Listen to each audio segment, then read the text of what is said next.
खबरों की शुरुआत करते हैं बड़ी खबर के साथ। टेरिटोरियल फाइट में गई मादा शावक की जान। रणथंभौर के तांबा खान क्षेत्र में मादा शावक की मौत हो गई। जोन 4 और 5 के मिला जुला क्षेत्र है तांबा खान। बागिन T-102 के मादा शावक की मौत। बागिन रिद्धि ने अकेला देख देर रात उसको मौत के घाट उतार दिया। मृतक मादा शावक की उम्र बताई जा रही है 8 से 9 महीने की। वन विभाग की टीम पर भी रिद्धि ने चार्ज की कोशिश। खुद फील्ड डायरेक्टर TC वर्मा मौके पर पहुंचे। मृतक मादा शावक का शव रिकवर किया। कुछ ही देर में पोस्टमार्टम भी होगा। और हमारे सहयोगी निर्मल तिवारी हमारे साथ जुड़ गए हैं। निर्मल, पूरी जानकारी दीजिए। मेघा, देखिए, बहुत ही कह सकते हैं कि कोरोना के दौर में इससे बुरी खबर नहीं हो सकती। जो बागिन T-102 है उसने अगस्त के आसपास 4 शावकों को जन्म दिया था। ये उसका पहला लिटर था। बागिन T-73 की बेटी है 102। तो इसकी जो मादा शावक है, 4 शावकों में जो मादा शावक है वो कल मां से बिछड़ गई और देर रात को मां से अलग होने का उसको खामियाजा उसकी जिंदगी गंवा करके देना पड़ा। वो रिद्धि जो है, एरोहेड की बेटी रिद्धि और सिद्धि, तो जो रिद्धि है रिद्धि के क्षेत्र में चली गई। रिद्धि ने उसके ऊपर हमला किया। उसकी गर्दन के पास गहरे डेथ में रिद्धि ने उसकी गर्दन दबा करके उसकी गर्दन को मरोड़ करके उसको मौत के घाट उतार दिया।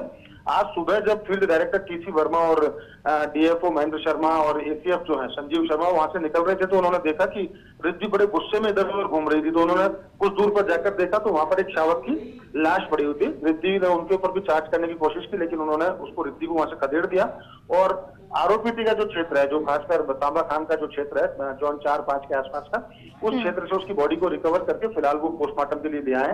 लेकिन मैं आपको बता दूं, ये घटना इसलिए भी ज्यादा खतरनाक मानी जा सकती है क्योंकि रिद्धि सिद्धि जो दोनों बहन आपस में भी टकराती हैं, प्लस में उनकी मां के साथ भी लगातार टेरिटोरियल फाइट एरोहेड के साथ हो रहा है। और ऐसे में 102 के मादा शावक को मौत के घाट उतार देना निश्चित तौर पर खतरनाक इसलिए भी है कि जल्द ही रिद्धि और सिद्धि को अलग नहीं किया गया, यानी कहीं और शिफ्ट नहीं किया गया। तो ये इस जंगल का जो पेरीफेरी एरिया है, जहां पर ये दूसरे जो बाघ है या बाघिन है, उनके बच्चे या शावक वहां घूम रहे हैं, उनके लिए खतरनाक साबित हो सकता है। फिलहाल पोस्टमार्टम के लिए बॉडी को ले आए हैं और आप एक्सक्लूसिव तस्वीर हम दिखा रहे हैं हमारे दर्शकों को कि किस तरह से उसके गर्दन के आसपास जो जख्म है और उसका मुंह का जो आसपास का क्षेत्र है उसको बुरी तरह से रिद्धि ने उसको खाया उसको, और उसके बाद उसको मौत के घाट उतार दिया। फिलहाल पोस्टमार्टम की प्रक्रिया जारी है। कुछ देर बाद उसका अंतिम संस्कार भी कर दिया जाएगा। लेकिन निश्चित तौर पर घटना इसलिए थोड़ा सावधानी बरतने वाली है कि जल्द ही वन विभाग कोई सोचना होगा कि रिद्धि और सिद्धि को अलग किया जाए, किसी एक को वहां से शिफ्ट किया जाए ताकि दूसरे बाघ और उनके जो शावक हैं उनको खतरा दूर किया जा सके। बिल्कुल। और निर्मल, जैसा कि आप कह रहे हैं कि स्थिति खतरनाक ना हो, इसके लिए रिद्धि सिद्धि को अलग करने के लिए विचाराधीन है ये, तो क्या इस पर अब विचार किया जाएगा, इन दोनों को अलग किया जाएगा? और अगर अलग किया जाता है तो रिद्धि या सिद्धि जिसको भी अलग करेंगे उसे कहाँ भेजा जाएगा?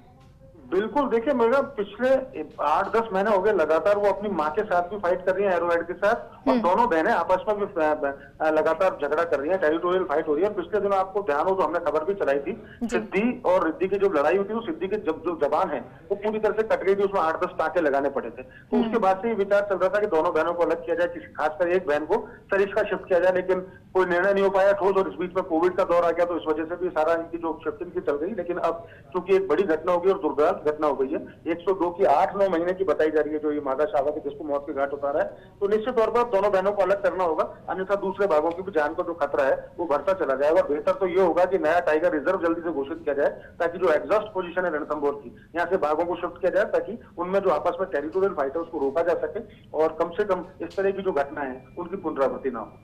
चलिए, बहुत बहुत शुक्रिया निर्मल पूरी जानकारी के लिए।